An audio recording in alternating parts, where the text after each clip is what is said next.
중복조합의 수, 저번에 중복조합 개념까지만 설명을 했죠.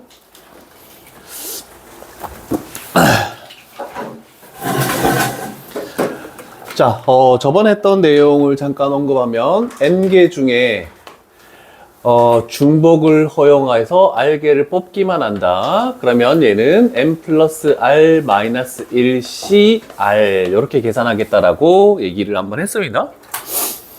자, 빨간색, 노란색, 분홍색, 장미 중에서 우리는 8송이를 사겠대. 자, 근데 같은 색깔 장미는 서로 구별하지 않으니까 뭐를 뽑는지, 여기서 빨간색 장미 2개 뽑을 때 어떤 거 2개 뽑는지 그게 필요가 없다는 뜻입니다.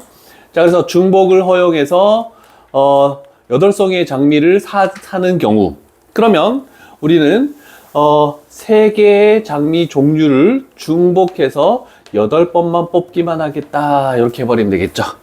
그러면 2개 더해서 1을 빼면 2개 더하면 11이니까 10, 18이 되겠죠. 그러면은 10C2가 될 것이고 5, 9, 45가 되겠다. 이렇게 할 수 있겠죠. 얘가 가로 1번.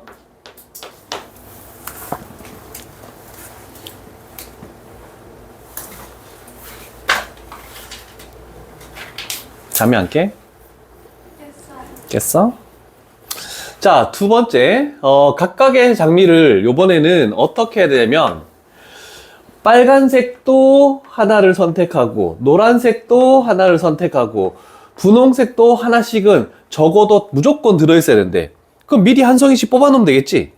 그럼 8송이 중에서 우리는 무려 3송이를 뽑았으니까, 추가적으로 5송이만 더 뽑으면 되네. 그러면 여기는 3H5. 자, 그래서 8, 7C5 하면은 7C2가 되겠죠? 그러면 21 이렇게 풀 수 있겠죠.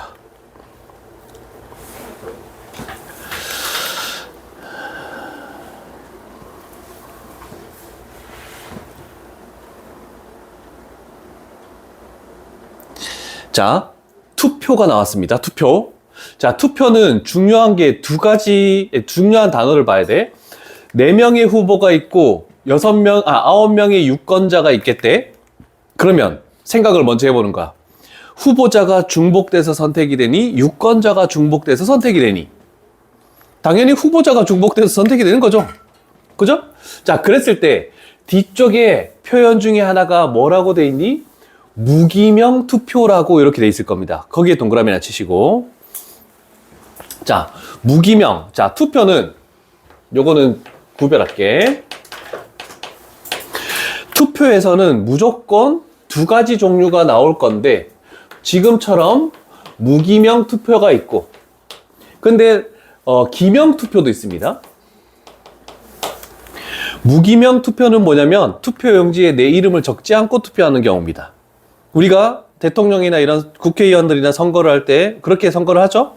그럼 기명 투표는 뭐냐면 이름을 적고 투표를 하는 거야. 그게 국회의원들이 투표를 할 때 어떻게 되면 국회의사당 한번 봤나? 국회의사당에 의원들 이름이 쫙 다 적혀 있어. 근데 초록색으로 되면 찬성한 거고 빨간색이면 반대한 거야. 이게 기명 투표를 의미하는 겁니다.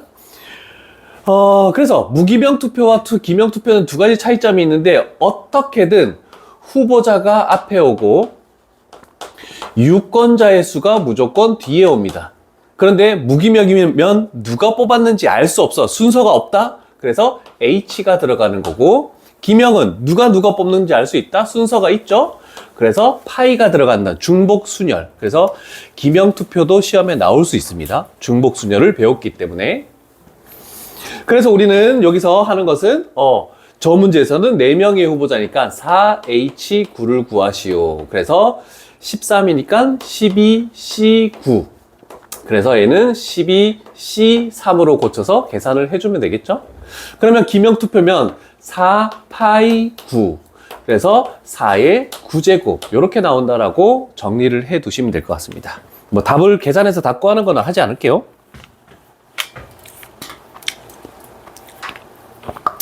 그러면 8-3번은 이따가 문제를 풀어보시고 자, 9번 쪽으로 갈게. 어려운 내용들 아닙니다. 필수 예제 9번 내용도 어려운 내용이 아니고. 자, 9-1번에는 x 플러스 y 플러스 z 플러스 w의 10제곱. 그러면 생각을 해봅시다. 우리는 이런 괄호가 10개의 괄호가 이렇게 곱해져 있다라고 생각할 수 있겠죠? 그러면 어디서는 여기서는 x를 뽑았대, 여기는 y를 뽑았대, 여기는 x를 뽑았대, 이런 식으로 해서 4개 중에 하나를 뽑아야 될 거 아니야, 그치? 그러면 여기서도 x가 뽑혔고 여기서도 x가 뽑혔고, 그러면 안에 들어있는 항의 개수가 중복이 되겠다는 뜻입니다. 그러면 총 몇 번을 뽑아야 되니? 10번을 뽑아야 되겠죠? 자, 그래서 이렇게 괄호된 거의 특징은 항, h, 지수 요렇게 해버리면 문제를 가장 쉽게 빨리 풀 수 있다는 거. 배고프다. 아, 젤리 너희끼리 먹었어? 아이나. 혼자 다 먹었네? 큰 거를. 자, 그러면 항이 몇 개 있니? x, y, z, w 4개. h, 지수가 뭐니? 10. 이렇게 해버리면 해결이 가능하겠죠. 됐죠? 그럼 컨비네이션 고쳐서 계산할 수 있겠죠? 그런데 조금 더 나아가서 이렇게 됐대. 그러면 두 종류가 이렇게 나와 있네? 두 종류가 나와 있을 때도 마찬가지야. 왼쪽 거 항 몇 개니? 2개. h. 지수 몇이니? 3. 곱하기 동시에 이루어지니까 오른쪽 거의 항은 몇 개니? 3개. h. 지수는 몇이니? 5. 이렇게 해버리면 그냥 수월하게 해결을 할 수 있다는 뜻. 그래서 필수예제 9번에서는 이런 유형은 시험 문제에서 그냥 점수를 주려고 내는 문제입니다. 이거는 여기서 틀리면 안 돼. 다 내셨죠? 지운다? 승아야, 정신 차리자. 아직 3주 남았어. 이제 일주일 지났어. 자, 이제 뒤쪽에 저번에 함수 종류 쭉 해줬나 내가? 안 해줬나?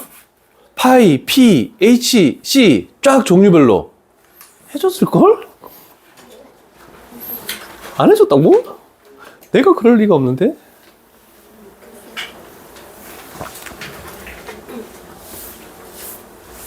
적혀져 있나? 했지? 오케이.